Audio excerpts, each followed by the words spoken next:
యేసు నామంలో మీకు శుభములు సమృద్ధిగా కలుగునుగాక. మధురం నీ వాక్యం అనే కార్యక్రమానికి స్వాగతం. ఈరోజు మనం దేవుడు నాటిన నీతి వృక్షములు అనే అంశం 45వ భాగం ధ్యానించుకుందామండి. మధురం మధురం నీ వాక్యం నా త్రోవకు దీపం నీ వాక్యం. ఈరోజు దేవుడు నాటిన నీతి వృక్షంలో ఎవరంటే నాకు చాలా చాలా ఇష్టమైన జెకర్యా ఎలిజబెత్ దంపతులు ఇద్దరు కూడా అన్నమాట. అయితే దేవుడు వీళ్ళని ఎక్కడ నాటాడు అంటే అయన్ కరీం అనే పట్టణంలో అండి. ఈ పట్టణం ఎక్కడ ఉంటుందంటే యెరూషలేమునకు సౌత్ వెస్ట్లో ఉంటుంది. యెరూషలేం ఇక్కడ ఉందనుకోండి, దాని క్రింద బెత్లెహేం ఉంటుంది. ఆ తర్వాత క్రింద సౌత్ వెస్ట్ అంటే దక్షిణ పడమర దిక్కుగా అన్నమాట ఈ అయన్ కరీం. ఎందుకంటే యేసుప్రభు ఎక్కడ పుట్టాడు, బెత్లెహేం అని చెప్తాం కదా. మరి బాప్తిస్మ యోహాన్ జాన్ ది బాప్టిస్ట్ ఎక్కడ పుట్టాడు అంటే అయన్ కరీం అన్నమాట. ఈ అయన్ కరీంని స్ప్రింగ్ ఆఫ్ వైన్ యార్డ్ అంటారనమాట. అంటే ద్రాక్ష తోటల పట్టణం అన్నమాట. ఇది ద్రాక్ష తోటలతో మరి చక్కగా అంజూరపు తోటలు, అన్ని తోటలతో, ప్రకృతి అందాలతో శోభాయమానంగా ఉండే పట్టణం అండి. అందరూ ఇంకా ఔటింగ్కి వెళ్ళాలంటే అక్కడికి వెళ్ళేవాళ్ళు అనమాట. ఇప్పుడు వయనాడ్ చూడండి, అట్లా ఎలా వెళ్తారో అంత న్యాచురల్ బ్యూటీ అన్నమాట. దేవుని యొక్క ఆ సృష్టి, అందమైన సృష్టిని చూడాలంటే ఇక్కడ జెకర్యా ఎలిజబెత్ అమ్మల పట్టణానికి, జాన్ ది బాప్టిస్ట్ పట్టణానికి వెళ్ళాలన్నమాట. ఇప్పుడైతే అక్కడ జాన్ ది బాప్టిస్ట్ గారి చర్చి ఉంటుందండి. ఎక్కడైతే జెకర్యా ఎలిజబెత్ అమ్మలు మరి వాళ్ళు నివసించారు, జాన్ ది బాప్టిస్ట్ పుట్టాడో అక్కడ జాన్ ది బాప్టిస్ట్ గారి యొక్క చర్చ్ ఉంటుంది అన్నమాట. ఇప్పుడు నేను ఒక్కసారి మీకు మ్యాప్లో చూపిస్తా అండి. ఈ మ్యాప్ చూడండి. యేసుక్రీస్తు కాలం నాటి పరిశుద్ధ భూమి అండి. ఉత్తర ప్రాంతాన్ని గలిలియా అని పిలుస్తారండి. ఇది ఈ బ్లూ కలర్ చూడండి, గలిలియా సరస్సు. దీని ప్రక్కన కఫర్నాం, ఇది పేతురు వాళ్ళ పట్టణం అండి. యేసుప్రభు సువార్త బోధన టైంలో ఇక్కడే ఉంటారు. ఆ తర్వాత మగ్దల, గెన్నెజరేతు, తైబీరియా ఇక్కడ రండి. ఇది మరియ తల్లి వాళ్ళ ఊరండి, నజరేతు. గాబ్రియల్ దూత మరియ తల్లికి శుభ సందేశాన్ని అందిస్తారు కదా. అప్పుడు మీ బంధువు ఎలిజబెత్ అమ్మ కూడా గర్భం ధరించి ఇది 6వ మాసం అని చెప్పినప్పుడు మరి గాబ్రియల్ దూత వెళ్ళిపోయిన తర్వాత ఇంకా మరియ తల్లి ఇలా ప్రయాణం చేసి యోర్దాన్ నది ఇది అండి, ఈ యోర్దాన్ నదిని దాటి ఇలా వచ్చిండొచ్చు ఎరికో. ఆ తర్వాత ఇక్కడ బెత్లెహేము, ఇక్కడ అన్నమాట అయన్ కరీం. ఇది బాప్తిస్మ యోహాన్ యొక్క పుట్టిన పట్టణం అండి. జెకర్యా ఎలిజబెత్ అమ్మలు నివసించిన పట్టణం అన్నమాట. ఇప్పుడైతే వాళ్ళ ఇంటి మీద చర్చి కట్టారండి, చర్చ్ ఆఫ్ విజిటేషన్ అన్నమాట. 1935లో చర్చ్ ఆఫ్ విజిటేషన్ కట్టారు. యాక్చువల్గా 17వ శతాబ్దం అయితే జాన్ ది బాప్టిస్ట్ చర్చ్ అండి. ఇక్కడ బాప్తిస్మ యోహాన్ పుడితే ఇక్కడ ప్రక్కన బెత్లెహేంలో యేసుప్రభు పుడతారు. ఈయన పుట్టిన 6 నెలలకి యేసుప్రభు ఇక్కడ బెత్లెహేంలో పుడతారండి. ఇక్కడ పైన యెరూషలేం ఉంటుంది చూడండి. దావీదే ఈ పట్టణాన్ని జయించి దానికి మరి దావీదు నగరము, సియోన్ పట్టణము అని పేరు పెడతాడు.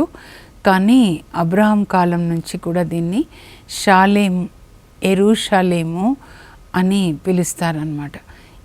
ఈరే షాలేం అని అంటే దేవుడు సమకూర్చే పట్టణం, అందుకే ఎప్పుడు దేవుడు సమకూరుస్తారు. సో ఈ క్రింద భాగాన్ని దక్షిణ యూదా అని అంటారండి. హెబ్రోన్ అనగానే అబ్రహాం నివసించినటువంటి పట్టణం అన్నమాట. ఇక్కడ వాళ్ళ సమాధులు ఉంటాయి, అబ్రహాం, ఇస్సాకు, యాకోబుల సమాధులు. ఆ తర్వాత మీరు స్క్రీన్ మీద ఈ అయన్ కరీం అనే పట్టణాన్ని కూడా చూడండి అండి. ఆ పట్టణం ఎంత అందంగా ఉంటుందో. ఇప్పుడు మనం లూకా సువార్త 1వ అధ్యాయానికి వద్దామండి. 4 సువార్తల్లో చాలా యేసుప్రభు యొక్క కరుణ, ప్రేమ ఎలా ప్రవహిస్తుందంటే నేను అనుభవిస్తానండి. తేనె పట్టు నుండి చిప్పిలు తేనెలాగా తీయగా, మధురంగా కరుణ, యేసుప్రభు యొక్క కరుణ, క్షమ, ప్రేమ అంతా కూడా అలా ఆ తేనె పట్టు నుండి చిప్పిలు తేనెలాగా ప్రవహిస్తుంది అన్నమాట. సో 4 సువార్తల్లో నాకు చాలా ఇష్టంగా యేసుప్రభుతో ఉండాలి ఒక్కదాన్నే అనుకున్నప్పుడు లూకా సువార్త చదువుతా అండి. ఈరోజు మనం మొదటి అధ్యాయం చదువుకుందాము.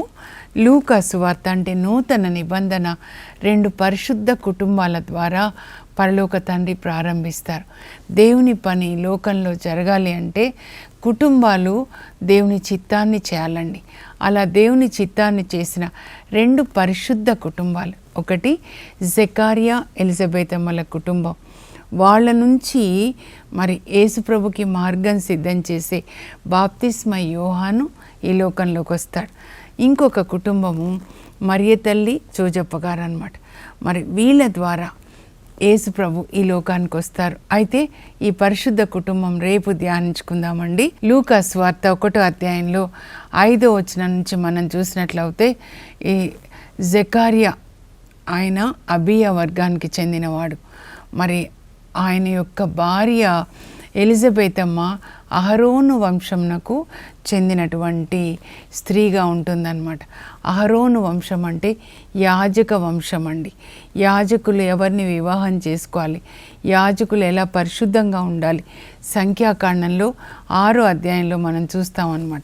సో అహరోను వంశంనకు చెందిన అహరోను భార్య పేరు కూడా ఎలీషబా అంటే ఎలిజబెతమ్మ అన్నమాట. ఆ పేరుకి అర్థం ఏంటంటే దేవునికి మహిమ. వీళ్ళందరూ కూడా దేవునికి మహిమకరంగా జీవించారండి. మనందరం కూడా దేవుడు ఏం కోరుకుంటారంటే మనం ఆయనకి మహిమకరంగా ఈ లోకంలో దేవుడు నాటిన నీతి వృక్షాలుగా జీవించాలి అని.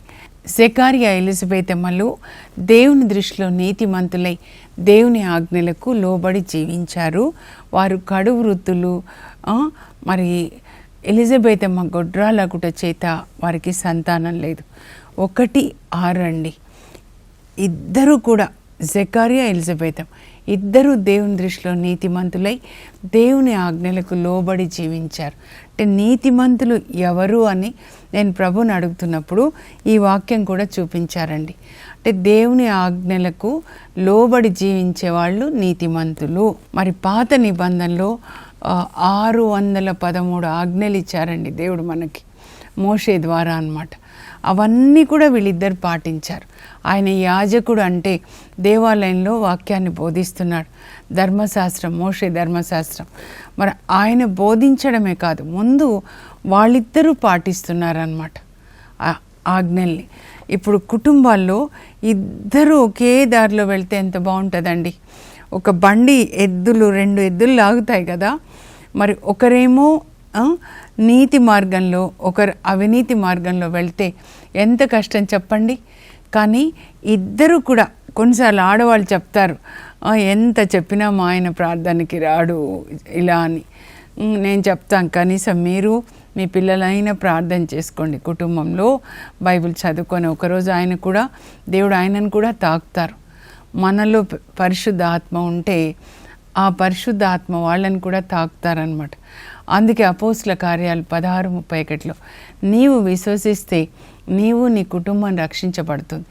నీ లోపల అంతరంగంలో పరిశుద్ధ ఆత్మ దేవుడు ఉన్నట్లయితే నీలో ఉన్న ఆత్మ, నీ మంచి ప్రవర్తన ఒకరోజు ఆయనని మారుస్తుంది. 1 పేతురు 3లో పేతురు చెప్తారు, మీరు విశ్వాసి, మీ భర్త విశ్వాసి అయితే మీరు ఒక్క మాట కూడా చెప్పద్దు, నువ్వు ఇలా ఉన్నావు, అలా ఉన్నావు, నువ్వు ప్రార్థనకి రావు, లేకపోతే ఇలా వేరే వాటిని ఆరాధిస్తూ ఏది చెప్పద్దు. మీ పరిశుద్ధమైన ప్రవర్తన, మీ యొక్క ఆంతరంగిక పరిశుద్ధత వాళ్ళని ఒకరోజు మారుస్తుంది. మీ మంచి ప్రవర్తన వలన మీరు మార్చాలి. ఈరోజు ప్రొద్దున ధ్యానిస్తున్నప్పుడు ప్రభు అదే చెప్పారు, ఒకరిలో పరిశుద్ధాత్మ ఉంటే ఒకరోజు ఇంకొకరు కూడా మారుతారు అని. కానీ ఇక్కడ జెకారియా ఎలిజబెత్ అమ్మలు ఇద్దరు కూడా దేవుని ఆజ్ఞల్ని పాటిస్తూ ఉన్నారంట. దేవుని దృష్టిలో నీతిమంతులుగా ఉన్నారు. కడు వృద్ధులు అంటే అబ్రహాం సారా ఎలాగో పాత నిబంధనలో, ఇక్కడ జెకారియా ఎలిజబెత్ అమ్మలు అలాగండి. పిల్లలు లేరు, అయినా కూడా చూడండి సారా చేసిన పొరపాటు ఎలిజబెత్ అమ్మ చేయలేదు. ఇదో ఈ పని మనిషిని పెళ్లి చేసుకో అట్లా అని. ఆ పొరపాటు వల్లనే ఇప్పుడు చూడండి ఇష్మాయిల్కి హగార్కి పుట్టిన వాళ్ళు అరబ్బులు ఇజ్రాయెల్ ప్రజల్ని ఎంత బాధ పెడుతున్నారో. కొన్నిసార్లు దేవుని చిత్తం లేకుండా మనం తీసుకున్న సొంత నిర్ణయాల వల్ల, చేసిన పొరపాటు వల్ల సరిదిద్దుకోలేనంత పొరపాటు జరిగిపోతుందండి. కనుక చూడండి పాత నిబంధనకి క్రొత్త నిబంధనకి తేడా అన్నమాట. వీళ్ళు దేవుని యొక్క ఆజ్ఞలు పాటిస్తూ ఉన్నారు. ఒక ఆదాముకి ఒకే అవ్వ, ఒక భర్తకి ఒకే భార్య, పిల్లలు ఉండని పిల్లలు లేకపోని పరిశుద్ధంగా ఉన్నారు, నమ్మకంగా దేవుని సేవ చేస్తున్నారు. వాళ్ళకి ఇంకా వృద్ధాప్యం వచ్చేసిందంటే 100 years వచ్చేసాయన్నమాట. అప్పుడు ఒక రోజు ఆయన యెరూషలేం దేవాలయంలో ఆయన యాజక విధిని నిర్వర్తిస్తూ ఉన్నాడండి. అంటే ఇజ్రాయెల్ దేశంలో ఉన్న యాజకులందరికీ వాళ్ళ జీవిత కాలంలో ఒక 6 నెలలు యెరూషలేం దేవాలయంలో సేవ చేయడానికి వాళ్ళకు ఒక ధన్యత అన్నమాట, అవకాశం వస్తుంది. వాళ్ళ జీవితంలో ఎదురు చూస్తారంటే ఎప్పుడు యెరూషలేం దేవాలయంలో సేవ చేయాలి. నేను అనుకుంటున్నాను ఫాదర్స్ పోప్ దగ్గర రోమ్లో మరి సేవ చేసే కృప వస్తే ఎంత ధన్యత కదా, అలా అన్నమాట. అదొక బ్లెస్సింగ్ ఈయనకు కూడా వచ్చేస్తుంది అన్నమాట. ఎందుకంటే దావీదు ఉన్నప్పుడు ఈయన ఏమని చేస్తాడండి, ప్రతి యాజకుడు ఇజ్రాయెల్ దేశంలో ఉన్నవాళ్ళు ఒక 6 నెలలు యెరూషలేం దేవాలయంలో సేవ చేయాలి. దేవాలయం అంటే ఒకే ఒక దేవాలయం అండి ప్రపంచంలో, సొలొమోన్ రాజు కట్టించిన దేవాలయం. మిగతా ఇజ్రాయెల్ దేశంలో ఉన్నటువంటి ప్రార్థనా మందిరాల్ని సినగోగ్స్, సమాజ మందిరం అంటారనమాట. సో అక్కడ ఉన్న వాళ్ళు ఇక్కడ వచ్చి సేవ చేస్తారు. ఇలా యెరూషలేం దేవాలయంలో ఆయన సేవ చేస్తున్నప్పుడు అప్పుడు ఆయనకి కుడి ప్రక్కన అన్నమాట గాబ్రియేల్ దూత నిలబడతారు. నిలబడి ఇదో జెకారియా భయపడకు, నీ ప్రార్థన ఆలకించబడినది, నీ భార్య గర్భం ధరించి ఒక కుమారుని కంటుంది, ఆయనకి నీ యోహాను అని పేరు పెట్టాలి. యోహాన్ అంటే గాడ్స్ గ్రేస్, దేవుని యొక్క కృప. ప్రతి ఒక్కటి దేవుని నుంచి మనం పొందాలండి, ఇలా పేరు పెట్టాలి. యోసేపుకి కూడా చెప్తారు, మరియ తల్లికి, జోజప్ప గారికి కూడా చెప్తారు యేసు అని పేరు పెట్టాలి అని చెప్పి. ఇక్కడ కూడా పేరు చెప్తున్నారు. ఇంకా ఎన్ని ఆశీర్వాదాలు చూడండి.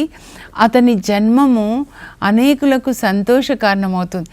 నీవైతే నీ కొడుకుని చూసి ఆనందంతో ఉప్పొంగిపోతావు. ఆయన ఏలియా ఆత్మని శక్తిని కలిగి ఉంటాడు, దేవుని దృష్టిలో నీతిమంతుడు అవుతాడు, తండ్రి కుమారులని సమాధానపరుస్తాడు, అవిధేయులైన వాళ్ళని దేవుని మార్గంలో ఆయన నడిపిస్తాడు. ఎన్ని ఆశీర్వాదాలండి.